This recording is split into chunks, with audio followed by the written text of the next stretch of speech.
can see it in our eyes. We are the revolution.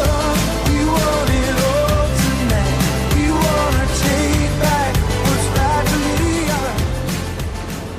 And this is from the Fringes, Families for Justice, a program about alternative provocative views. I have as my guest Dave, and Lance is here today also. My name is Jack Gielan, and these are our own opinions. Okay, I went to Dawn's birthday on a Saturday night and talked about the Oranga protest. And also on Sunday, that was very interesting talking to Dawn because she's involved as a mother trying to get access to her own children. And on Sunday I went to church up here at the Anglican Church, and I was talking to Valentine about the Mothers Union and training father-mother mentors. And during the service they spoke about tikanga, Maori and European Pacific families working together to protect families. We also mentioned TUI free medical care and Dr. Revel's wonderful service. And also the conflict of interest with one of the ministers actually shared that he was on a long waiting list in terms of getting support for his heart failure. And he was saying that they are pretty narcissistic, some of the people on the board up there, and the board's had a complete overhaul, and it really needs to be about services for people. Okay, darling, darling, stand by your fathers, stand by your mothers, won't you stand by your children. Now on Friday we had the protest against Oranga Tamariki, and we're working together to get a national group going throughout the country. We definitely need father-mother mentors and buddy support advocates. Elaine and Diane Paikau will be starting whānau first buddy support groups in Hamilton and around the country. And you can contact Diane at 027 3744 615. The Timata Law Waitangi Court Tribunal claim, we're taking one of those against Oranga Tamariki for breaching family law. According to the Treaty Waitangi, it talks about chiefs and families thereof. And also we have a Tamariki rally, a meeting 10 o'clock on the 30th of July at the train station in Wellington. And there will be accompanying protests right around the country. The government is actually calling for an inquiry into breaches of Oranga Tamariki, a focus on the whānau First Hui, which will be meeting in July. The inquiry involves Ombudsman, Children Commissioner, SIFs and so forth. Now, Dave is here, so I'd like to talk to Dave. He's a real father, aren't you, Dave? Yeah, g'day, mate. Yeah, I am. Yep. And you're trying to get access to your own children. You've got 3 children, haven't you? Yeah. Two daughters, is it? No, 1 daughter for my first marriage and 2 boys for my second. Yep. Yeah. And you haven't seen your daughter for quite some time, is that correct? Actually, no, I've only seen her once, and she's 14 now. I've only seen her once when she was 4 years old, because I made a few mistakes when me and the mother were together, and that's the reason why I've been shut out.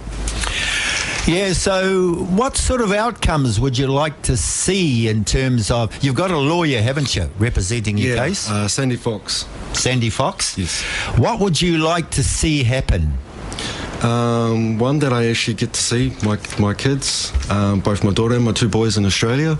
Yep. And just be a normal father, and just let them know that even though this stuff has happened, that not one day has gone past that I didn't care or think or wasn't there for them, because because we're Families for Justice, we're about mothers and fathers getting access to their own children, and it really rips your heart out, because I went through a custody battle too over my own son. But what effect does that have on you, Dave, not being able to see your own children? Yeah, it's Pretty horrific, isn't it? Yeah, how can I explain it? Unless you've gone through it, Yeah, you don't understand. You don't understand. But for me, it's taken away a lot of self-esteem, a lot of belief that I'm worthy. Yep.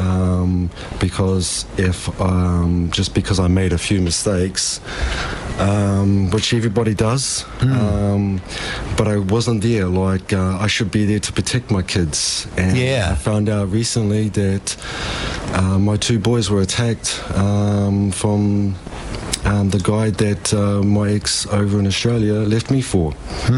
We call it the Salem Witch Inquisition, basically, because, you know, if the person floated in the 17th century, they were guilty, and if they went down, they lost their lives. So either way, with the children being uplifted, and Lance, you mentioned something before, didn't you, how Oranga Tamariki started off with the idea that you only go for children who are in dangerous situations. Well, yeah, if you look back at the history of this whole uplifting of children, its true origins start back in the days when Europeans that came to this country thought that Māori kids were living in substandard conditions. Yes. So they decided, similar to what happened in Australia, they decided to take the native children and put them in a better environment where it's cleaner, healthier, and they go to school, etc., etc., etc., right?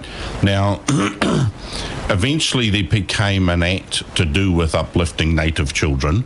Now, later on in life, when we had a social welfare system and things like this, then it was decided that kids potentially were in danger in all sorts of families, from violence and all this sort of thing, or poor communities where they weren't getting fed well, etc., etc.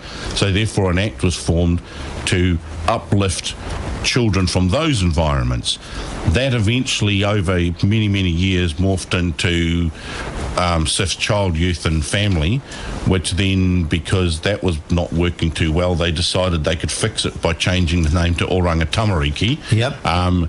Which is like putting a band-aid on a massive gash. It didn't, the name change didn't fix anything, it just made it sound different. Yeah. And the whole uplifts, it's like the thin end of a wedge. What they've done is they've gone, oh, well, okay, we'll use all these excuses to uplift children, when in actual fact, in a lot of situations, they do not need to be uplifted. Yep. It's just that they've got the power, they've got the motivation to uplift them because they think they need to be uplifted, when in a lot of situations they don't need to. All they need to do is assist the family in many different ways, from assist them out of poverty, etc., etc. Yep. Because uplifting a kid from a poor family doesn't really fix anything. Yes, it puts the kid in a different environment, potentially in a lot of cases a far more dangerous environment, because they get abused and things like this, but it leaves the family still in a poor situation. So that means they can use the excuse, oh, the family's too poor for the kid to go back to, so the kid never goes back to the family, because the family themselves have never been lifted out of poverty. Right. Okay, as a Blue Knights campaigner and part of the accountability squad, past the counsellor community worker, I'm a humanitarian and suicide preventionist, and I like to commit myself to establish not only a Hamilton cultural global village, but a global village throughout New Zealand, a community centre of learning promoting holistic health and well-being, multicultural supportive base encompassing religious groups, ethnic groups and therapeutic service providers, expressing hard equity and equality for all, a written constitution based on equality and human rights before the law. And this is what we're fighting for fathers, mothers and people not only in Hamilton but throughout New Zealand. Equality and human rights before the law. That's actually, just on that point, that's one of the things that we need to do in this country, and it's most important, Yes. is to actually have a written constitution agreed on by the country as a whole. Yep. Because we're supposed to be a constitutional monarchy, but we don't actually have a written constitution in this country. And if you look at other countries that have constitutions. The Constitution is the guiding light that all laws are measured against to ensure that those laws are fair and proper. And if they do not match with the Constitution, just take America as an example, if the law is made and it doesn't match with the Constitution or contradicts the Constitution, then it is thrown out because it's a non-constitutional law. Right. Problem with New Zealand is we do not have a constitution to test our laws against. Right. Now I'd like to talk about Iran, called the White House retarded. Trump threatens their obliteration and stopping the arming of Saudi Arabia. 40% of UK arms are going to Saudi Arabia with gun, missiles and drones. And basically it's been bombing the hell out of Yemen. Trump is not looking for war. He's using the cyber attack on Iran's missile system. You know, people, let's stop the war and let's stop putting money into that. Money should be going into humanitarian purposes, focusing on transforming the family. And I'd like to read this. If you dismiss this as nonsense or do nothing because your daily material activities have a preference over the value of your own life, so be it. We do not want money, glory, power, position, fame, etc., for we just do our special mission as required. Know that all your money, properties, importance, social status, and the like are now worth nothing unless used for the benefit of the whole of the mankind, your family. It's all about our family. It's all about humanity. It's all about making life affordable and comfortable for the people on the street, people out there in everyday life. What would you like to say about that, Lance? The elitists, the inequalities that we have within our society. Well, see, that's the problem, and that sort of comes back to the people who moan about paying taxes and why should the rich pay for everything. Well, if you want a fair society and if you want a civilized society, you need to distribute wealth, this is what taxes are for, more evenly, so that those who do not have can still have a reasonably decent life, because most of the problems in our society, from family violence to murder to rape to robberies and burglaries and things like this, stem from a large proportion of society struggling and not having both a decent life and a decent future to look forward to. Because if you don't have hope, then why should you care about anyone else around you? Freedom, justice, and equality. Therefore you do things that we then need to have barbed wire and security forces and police and jails for, when most of those can be negated by smoothing out the bumps and through redistribution of wealth through taxes. What do you think, Dave? Do you think that your needs are being met, that the state is taking care of you? Are you happy with the way things are for you in your own life at the moment? No, but I'm doing the best I can do for myself to achieve my goals, my hopes. Yep. No, totally. We can do things better.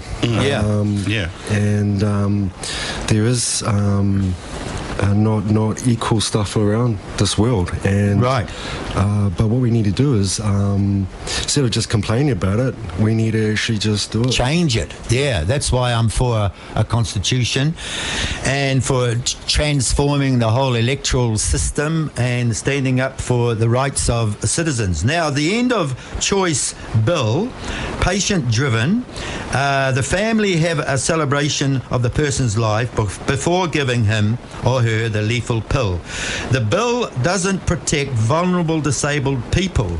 Now, you talk, Lance, about problem with implementation of the bill being misused. Yeah. What did you mean by that? First of all, I want to have people corrected on the term. We call it euthanasia or end-of-life bill or whatever other load of bollocks you want to name it. It's complete rubbish. Call it what it is, assisted suicide, right? That's what it is.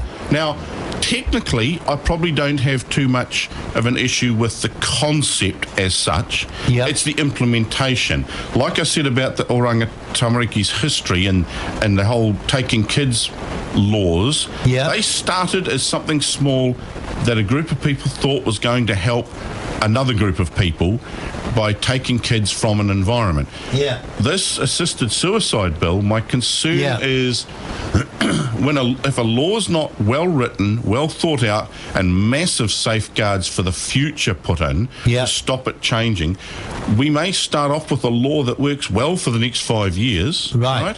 But in 30 years, we're in a situation where doctors are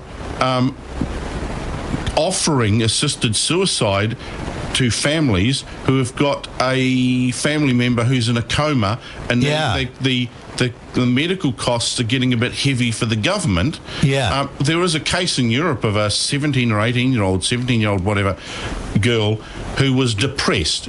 She has nothing medically wrong with her. She Yeah. was just depressed and felt that her life hurt so much that she couldn't go on, etc., and was able to get medically assisted suicide Yeah. legally to kill herself. And the problem is that euthanasia bill is a thin edge of the wedge. Yeah. Because what you're looking at an epidemic when it comes to suicide. There's 20,000 attempted suicides a year now. It used to be 5,000. So everybody's at risk to suicide, particularly the homeless and the people who have no reason for living. And I went to a group like Tamaki's Man Up last night, and there were about 5 men there, and one guy said someone had taken their lives Okay. in their own family. So it's a major problem, and this is where everyone needs to practice suicide first aid, buddy support, talking therapy, and we all need to be there for one another. But see, that's the other thing. Once upon a time, a politician named Sue had an anti-smacking bill she pushed right through. They had a referendum to see what we thought, and 87% of us they ignored. Why won't they listen? Why don't they listen? The MPs are us off again. They have a referendum, but they have their own agenda. It's not how democracy's meant to work. We elect them into power, then they're in their ivory tower, and they don't give a toss that we never get heard. It works in Switzerland and some of the states. They have a referendum and listen to their mates. The referendum's binding, so it becomes law, and that's what referendum should be for. Why won't they listen? Why don't they listen? The MPs are us off again. We elect them into power, then they're in their ivory tower, and they don't give a toss that we never get heard.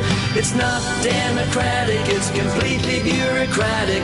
They're meant to work for us, it's really quite absurd. So why are we abiding? The government needs reminding that referendum should be binding. Yes, and referendums should be binding. We're talking today about the government is calling for an inquiry into the breaches of Oranga Tamariki. Whānau First Hui will be meeting in July. The inquiry involves Ombudsman, Children's Commissioner, SIFs. And we're also talking to Dave here about him getting access to his own children, and a lawyer working on that case. And so we do pray, Dave, that this will work out in the future. They'll always come back to you when they're 18, won't they, the children? But if we can get a lawyer working on the case, it's going to work in your favour to help you. That's what I'm hoping for, eh? Yeah. Now, and we're also talking about the end of choice bill, and Lance was saying that it could open the floodgates to people who, like with assisted suicide and so forth. Is that what you were saying there, Lance? Yeah, it's one of those things that because of the nature of the bill, if it's not well thought out and safeguards, our government tends to think in terms of creating a law based on the here and now. Like most of our laws work well for the next 5 years, right? But they don't think forward to putting safeguards for 30, 40, 50, 60 years in place to stop a law being misused or changed in a direction they didn't intend to right now. Right. And that's where a lot of those problems occur.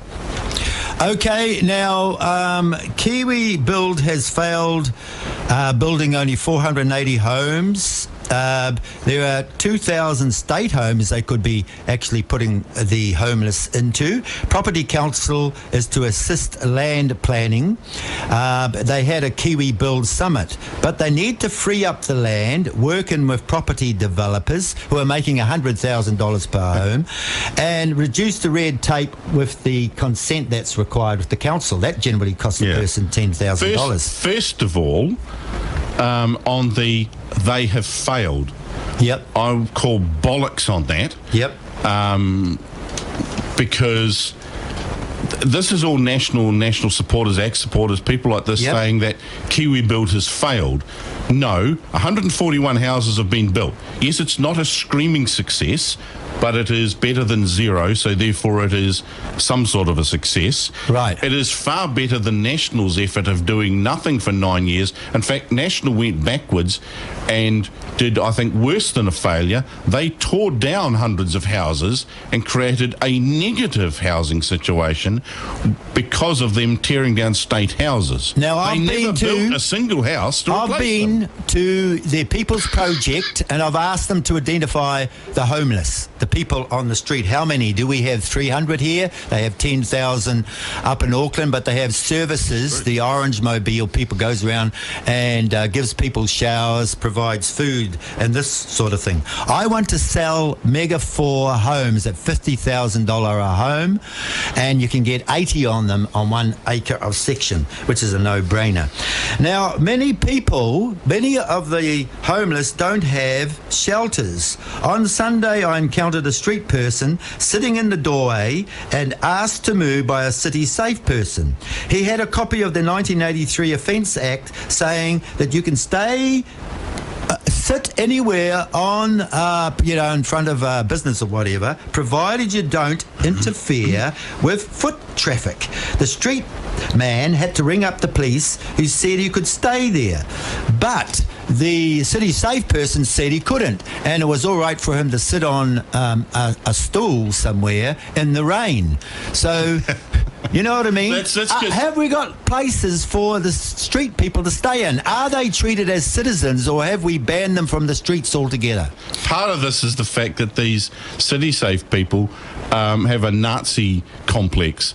They some of them, not all of them, some of them think they have some sort of authority when they don't. I've dealt with them doing photography on the streets when I've been out and about, and I've had one major incident which involved me calling the police to put the city safe person in their place because they were breaching the law and harassing me for taking photographs in a public space, and I had to have them dealt with by the police. Unfortunately, homeless people don't always know their rights, or even not homeless people, just someone who decides, I'm tired, I'm going to sit in a shop front. And wait till I get the energy to carry on down the street. What would happen if that was an old man who just happens to be in slightly tatty clothing, who decides he needs to sit down for half an hour to rest? Yeah.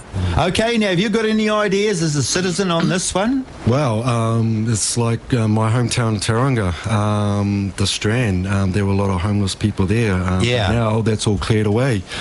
So, which... makes you think, well, if they can't go anywhere, if they keep pushing out from out places. I remember talking to the mayor. He said they're a bunch of misfits, but he has a responsible to the homeless, to whoever, no matter what their social status is. I get the feeling with the disparities, you've got the rich and the poor, like that article I read to begin with, we're not catering for poor people anymore, are we? So it's all about the rich fat cats in our society. End of the day, I believe that everyone deserves the right to be treated with respect and equal with their beliefs and who they are, and that's all. That, Yeah. you know, me being a white European, and I believe they have my views and my values. Right. And yeah, that's what I reckon. Right, I took Peter to the protest outside Oranga Tamariki, and he held a sign. There were 8 women there. I love it when with these protests with a woman, they get on the attack, you know, and they start nailing issues the way they are. So it's not just one side. It's not just about fathers and men. It's about women. And we've always said of Families for Justice, we have to get our act together. And we're working in with a national coordinated groups in Whangarei, Takapuna, Hamilton, Hastings, Palmerston North. There's 12 groups that have come on board with this protest. We don't care what brand people have, so long as you join in the attack against Oranga Tamariki, Family Court and Associates. The court rubber stamps the lies and the police carry them out, with no one being held responsible for the perjury. So they've been basic. There is a certain group of mothers and fathers who don't deserve their children because they're involved in drugs, and there's a protection issue there. But with 7,000 uplifts, more often than not, they're just uplifting children, and they're abducting children, which makes it all wrong. I think Oranga Tamariki needs to be rebuilt from the ground up, like you do a software occasionally. You can patch it for so long, but at some point you have to rebuild it, because the problem with Oranga Tamariki is it's been patched and patched and patched, and more patches applied, more band-aids applied for years, decades. We want to see genuine change here. We don't want to see just the witches of Salem, you know, and them getting away with uplifts that don't need to happen. There is a better way, and we need to let Maori people step up and be accountable, talking to extended family, whānau, iwi and hapu, including grandparents getting access to their mokopuna. So it's about the whole family. In your case, Dave, you've got a whole family. You've got brothers and sisters. You've got children. Who are the father to those children at the moment? You know what I mean? You are the guardian. You should be in there, you know? Exactly. Having access every week. But that's the thing. When you get shut out, like, because I made mistakes, you know, going about 14 years ago, I got shot out. I got shut down and shot out and closed off. I couldn't even ring my daughter up or my boys up, you know? Yeah. So you wanted to say, Lance? Well, I was just saying, I personally think Oranga Tamariki's unfit for purpose. If it was a product you bought from a shop, you'd be taking it back and demanding a refund. Yep. And I think that's what we need to do. We need to take Oranga Tamariki back and demand a refund, because part of it is institutionalised bullying. The staff in there, it's not so much the ministers, it's the staff that are bullying the parents. We've got 20 seconds. Thank you very much for listening to the show. You need to become a buddy supporter. We need to challenge Oranga Tamariki. And this inquiry needs to bring about true change and transformation for our families within New Zealand, so we can all be agents of law change, humanitarians, and work towards a better society. Thank you very much. Bye-bye. You can see it in our eyes.